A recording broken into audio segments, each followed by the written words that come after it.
The best photographs in the world, nobody asks if this was shot with a high quality glass or whatever. Only the picture matters. That's important.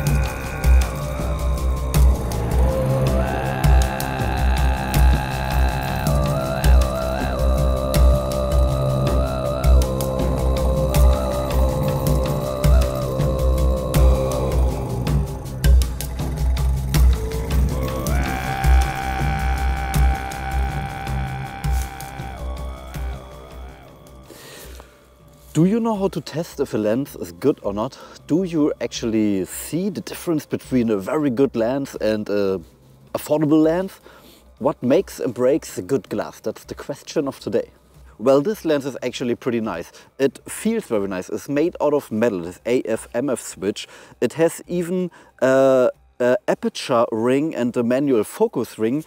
It has a diameter of 62 millimeters, and maybe is that everything you want to know about this lens? Is it actually good? Takes it good images? And I can tell you, yes. This lens, it takes very good images, and I would say that's a very, very good lens. Maybe in some terms it's a better lens than expensive lenses. And why? I shot immediately in our backyard here the swing, the chains of the swing, they're very reflective, and in reflective surfaces on shiny objects you see chromatic aberration.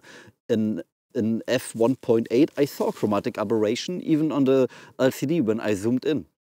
And then I thought, is this the purpose of the lens? And maybe that's not the purpose of the lens to test it because of chromatic aberration and vignetting and whatsoever. Nobody in the world of a hobbyist that want to purchase this lens will test this lens.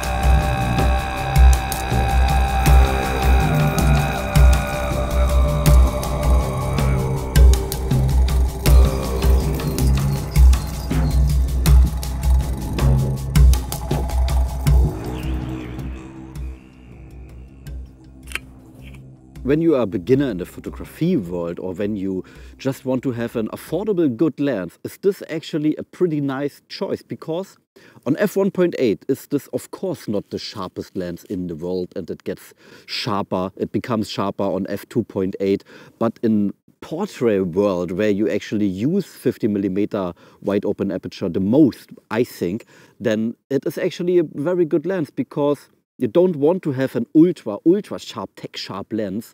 Sure, the autofocus is maybe not the best and is not the fastest, but it doesn't matter in portrait world, or when you do photos, for instance, is this autofocus completely usable, because the world where you use this lens, is not the high quality sports lens. It's not the soccer field where you shoot high pacing stuff and so on, and you don't use it for a like €2,000 fashion shoot.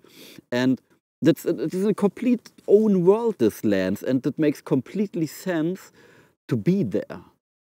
And when we speak about portrait world and photography in general, if you cannot produce high quality or nice images and good images with affordable gear, or with even cheap gear and maybe with a very affordable lens, then you are not a good photographer. Let's speak about lens tests in general, when they make sense and when they not make sense. It depends on the people. If you are a professional photographer and you portray a lot of people that wear maybe glasses, earrings, you shoot high quality interviews and stuff, then a professional lens is actually quite necessary, because you want to have a very, very sharp image. If you are like a hobbyist and you only shoot your vacation and stuff, you want actually a little bit some lighter gear. You know what I like about this lens? It is light, it is lightweight. It has not the biggest filter size, because expensive filters are like 82 millimeters. Affordable filters are like 62 millimeters. And that's the difference that matter for me. When I go on vacation, I only take my small lenses, my Lumix S5, and that's it. It gives me no limitation at all, because let's be honest, every camera from the last 10 years is so capable of taking amazing pictures. If you are not capable taking good pictures with a 10-year-old camera, then you have the problem. And so is it with lenses. Often I ask myself, do my clients really see a difference between like a 250 euro lens and a 2000 plus euro lens?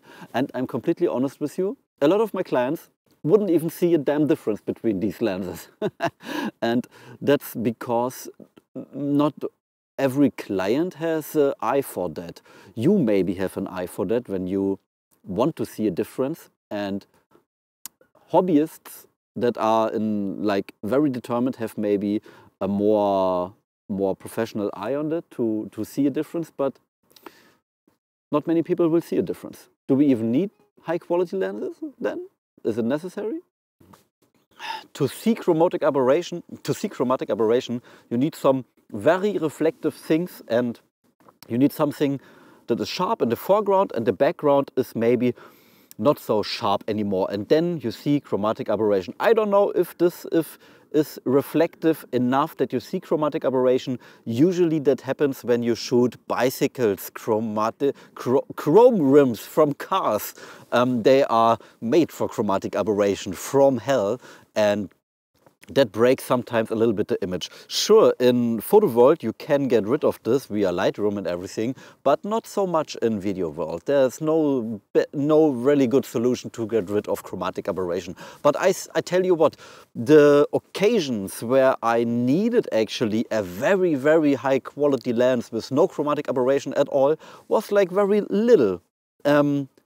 I still have high quality lenses because I work with my lenses, and I want a high quality lens, and let's be honest, I can afford it because I work with my camera. But if you are the hobbyist, if you are like want to try out just a new lens, and when you want to have some 50mm lens, so I tried now this take several times on the 50mm f1.8 lens.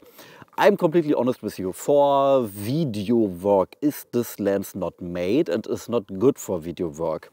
The autofocus system is very slow, it is quite unusable for video world, but it is not made for this world. It is made for like the beginner, the hobbyist world. You can use it for night portraits, landscape and stuff where you don't need on the spot ultra high quality. And who wouldn't expect it? You would also not go with a Dacia on a racetrack and compete it against a new Ferrari or something. That's why is this comparison between this lens and like this lens or other lenses, that nobody would do this. And in the world of affordable lenses, is this a very, very good lens, because you can make nice portraits with this nice shallow depth of field. The only downside of this lens is the 0.5 meters or I don't know, 1.64 square feet per inch compared to whatever.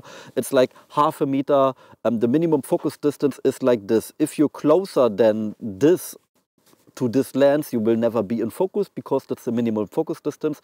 On high quality lenses, you can actually be very, very close in front of the lens and it is still focusing you and it's still sharp. That's the high quality measurement of a very good lens. And this lens has also a variable this lens has also an aperture ring. That's quite cool.